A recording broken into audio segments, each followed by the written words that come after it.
Насколько важны гаджеты в век передовых информационных технологий? В здании ЛТУМЭН впервые прошла дискуссионная экспериментальная площадка «Отцы и дети», в которой приняли участие представители двух разных поколений. На заседании обсудили тему «Роль социальных сетей в нашей жизни». Дебаты провели с целью проверить уровень публичного выступления и расширить кругозор в разных аспектах жизнедеятельности, которая, как считает одна из сторон, необходима в наше время.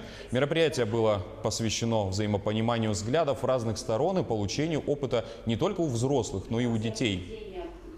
Вот они между собой горизонтально отлично общаются там и так далее. Но они же придут на предприятие, они придут на, закончив вузы, СУЗы, придут на предприятие и будут там общаться не только с людьми разного возраста, но и с людьми, которые, внимание, с опытом, авторитетов и так далее. Такие мероприятия, они нужны нам, потому что мы представители двух разных поколений, мы, как будто с разных планет, мы плохо друг друга понимаем.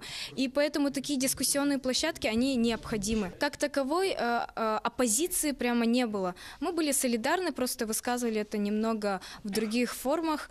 Я думаю, что да, мы у каждого что-то друг от друга взяли, что-то переняли.